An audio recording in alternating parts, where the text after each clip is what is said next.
योग आज पूर्ण हो रहा है। कल हमने जहां हमने स्थापना की थी वहां पर कल हमने उसका समापन चतुर्दशी के दिन जहां वार्षिक प्रतिक्रमण भी करते हैं साल भर में एक बार, वो भी करके और साथ साथ में जिन भक्तियों के माध्यम से इतने दिवस तक हम यहाँ पर रहेंगे ऐसा जो संकल्प था वो आज पूर्ण हो रहा है। और ये वर्षा योग में जहां कह रहे थे कि बहुत सारे लोगों ने लाभ लिया, हमारा एक बार जो है रामगंज मंडी में चतुर्मास हुआ था और वहां पर 4.5 महीने का चतुर्मास था। बीच में कभी कभी 2 महीने हो जाते हैं, एक ही महीने के 2 हो जाते हैं, 4 वर्ष में ऐसा आता है। और वहां पर हमारे 140 घर में आहार हुए थे, किसी के घर में रिपीट नहीं हुए थे।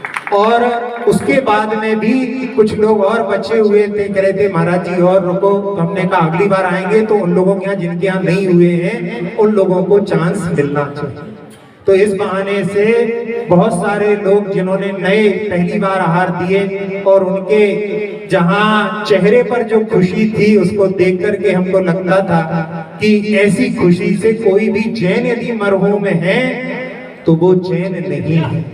सबको जो है अपने घर में साधु के चरण जब तक नहीं पड़ते तब तक वो घर जो है शमशान के समान होता है। इसलिए अपने लिए सब जो है जितने भी साधु आते हैं, केवल कुछ लोगों की जिम्मेदारी नहीं कि 20-25 जो है चौकों में ही 8-8, 10-10 बार। बंटी भाई बता रहे थे कि हमारे यहाँ जो है प्रमाण सागर जी के 9-10 बार हुए।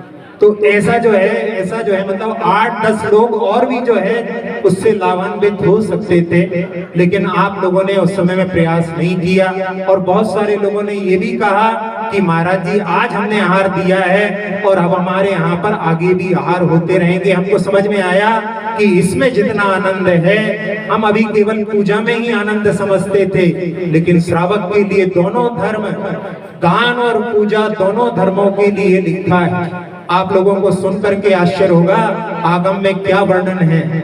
आगम में वर्णन है कि यदि किसी साधु का लाभ हो जाता है, यानी उनका आहार नहीं होता, तो उस समय में श्रावक इतना दुखी होता है जितना दुखी अपने पुत्र के मरण पर नहीं होता।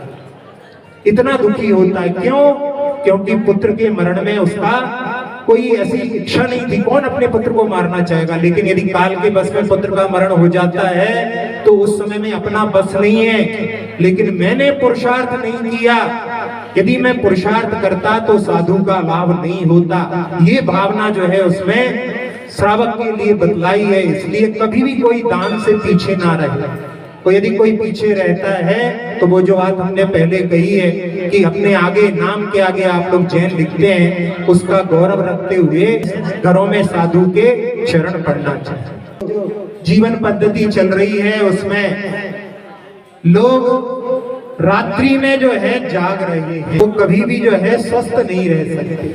इसलिए अपने लिए ये प्रयास करना चाहिए कि अपन लोगों को रात में 11 से 3 जो है अवश्य शयन करना चाहिए।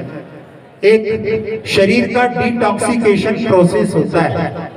डिटॉक्सिकेशन का अर्थ होता है अपने शरीर में जो भी विष प्रवेश कर जाते हैं, क्योंकि अपन लोग जो भोजन कर रहे हैं उसमें सब में जहां कीटनाशक वगैरह सब्जियों में डाले जाते हैं वो भी अपने पेट में पहुंच जाते हैं।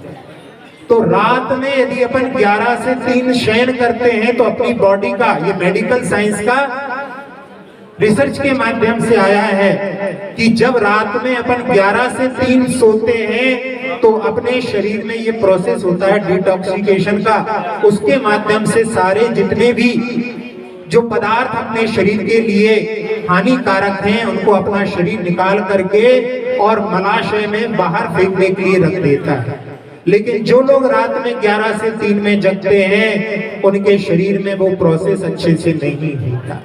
इसलिए अपने लिए 11 बजे के पहले सोने का प्रयास करना चाहिए। 11 से 3 आप सोइए, उसके अलावा आप कभी भी जगें, उसमें कोई बाधा नहीं।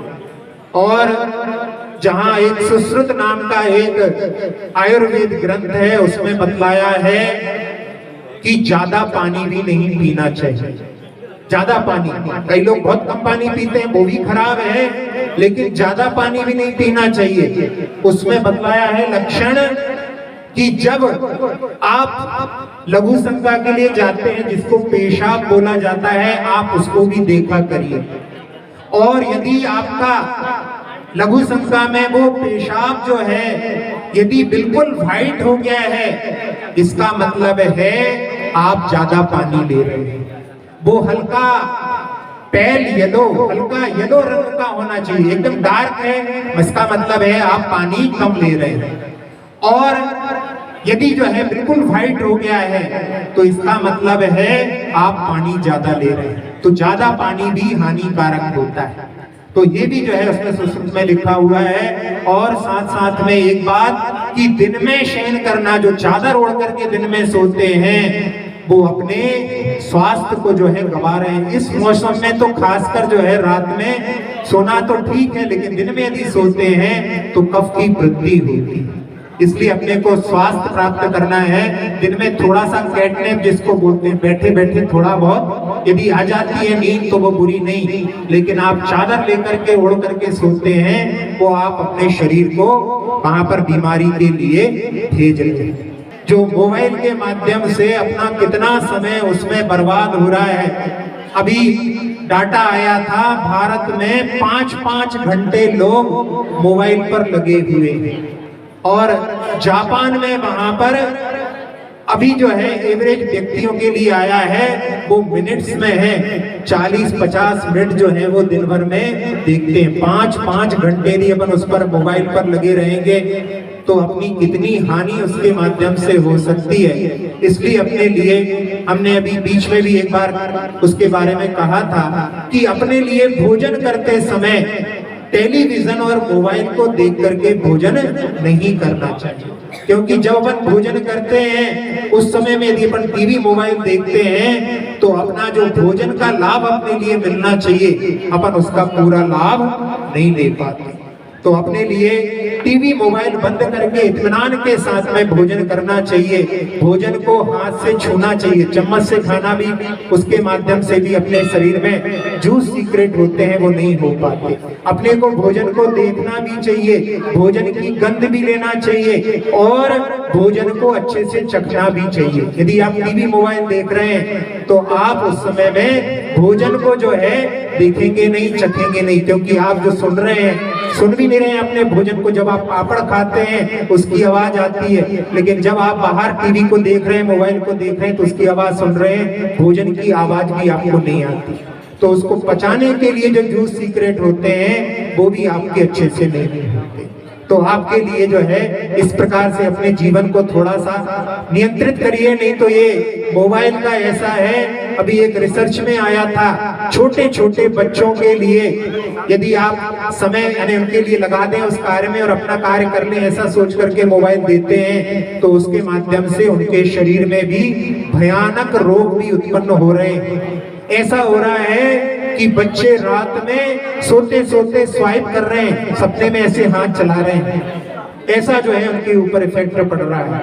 और जहां घर में टेलीविजन देखते हुए बच्चे मोबाइल में और टेलीविजन में जहां उनकी फिल्म आती है, छोटी छोटी फिल्मों में जो देखते रहते हैं बच्चों की, जो छोटे छोटे बच्चों की फिल्में आती है, कार्टून फिल्म आती है, उनको देखने में इतने तत्पर हो जाते हैं। वहां पर दिखलाया कि घर में कोई किसी के लिए गिर पड़ा है, किसी के लिए हार्ट अटैक आया है, लेकिन बच्चों को उसकी कोई फिक्र नहीं, क्योंकि उनका इतना ज्यादा उसमें जो है इंटरेस्ट लगा हुआ है, इंटेंशन वहां पर दे रखा है कि उसके माध्यम से घर में क्या हो रहा है, चोरी हो रही है, घर में चोर घर में आ रहे हैं, घर से चोरी हो रही है, लेकिन व्यक्ति के लिए पता नहीं। पिच्छी परिवर्तन अभी होने वाला है और पिच्छी में जो पिच्छी 1 साल में इस लायक नहीं रहती कि अब उसमें जो है जीवों की रक्षा पूरी तरह से हो सके। जहां प्रकृति में मयूर होता है वो हर कार्तिक के महीने में अपने पंखों को छोड़ देता है, तो 1 साल में वो पंखों को छोड़ देता है और उसके पंखों में ऐसे गुण होते हैं जिसके माध्यम से वो किसी धूल को और पानी को ग्रहण नहीं करता। यदि गीले भी हो जाते हैं तो थोड़ी देर में ही सूख जाते हैं, उसमें धूल भी झड़ जाती है और बहुत हल्के होते हैं, सुंदर होते हैं। और एक उसमें गुण होता है सुकुमारता का, कि जब उसके एक बाल को तोड़ करके यदि आपकी आंख में कुछ कीड़ा चला जाए, जब हम लोग बिहार करते हैं, जिस समय में सरसों की खेती होती है, उस समय में छोटे छोटे कीड़े होते हैं, वो आंखों में चले जाते हैं, लेकिन एक धागे के माध्यम से उसके आंख से भी निकाल करके यदि अपन निकाल देते हैं तो आंख में पीड़ा नहीं होती, इतना सुकुमार होता है। तो उसके माध्यम से जीवों का रक्षण होता है और इससे जैन साधु की पहचान होती है। इसके माध्यम से एक बार ऐसा हो रहा था, एक ब्रह्मचारी जी लंगोट लगा करके और सामायिक कर रहे थे। एक माँ अपने बच्चे को लेकर के आती थी और उस समय में उन्होंने अंधेरा होने के कारण में कहा कि एलक जी को जो है इक्षामी करो। तो छोटा सा बच्चा 3 साल का कहता है, पिच्छी कहाँ है, पिच्छी नहीं है तो मैं इनको इक्षामी नहीं करूंगा। तो वो छोटा बच्चा भी समझता है। हाँ, पंडित जी हैं, उनके भाई भाभी हैं, इन लोगों ने तो इतनी सेवा की, दिन भर में सुबह से लेकर शाम तक लगे रहते थे। जहाँ नेमीचंद जी पाटनी है, काला जी भी जो है हमारी क्लास में बैठते थे, लोकेंद्र जी भी कभी कभी आ जाते थे। तो ऐसे बहुत सारे लोगों ने जो है जहाँ सेवा की, लाभ लिया। ऐसे ही आप लोग जो है और आगे बढ़ करके भी इसी प्रकार के कार्य करते रहे। इसी भावना के साथ में गुरुदेव को स्मरण करते हुए विराम लेते हैं। अक्षर पद मात्रा से दूषित वचन अगर महीन रहे और प्रमाद कषाय पशु सम्यक अर्थ विलीन किए। जिन वाणी माता मेरी उन सब त्रुटियों को क्षमा करे, दे आशीष शीघ्र हम सबको केवल लपी रमाने। प्राप्त हमें हो बोधि समाधि परिणामों की शुद्धि हो, निज आत्म उपलब्ध शाश्वत सुख की सिद्धि हो। चिंतित वस्तु दात्री माता चिंतामणि उपमा भाती, करूं वंदना पूर्ण विनय से चरण रखूं मेरी पाती। कर जिन वाणी ये स्तुति तन की ममता महामंत्र का जाप अब सभी जपे नव।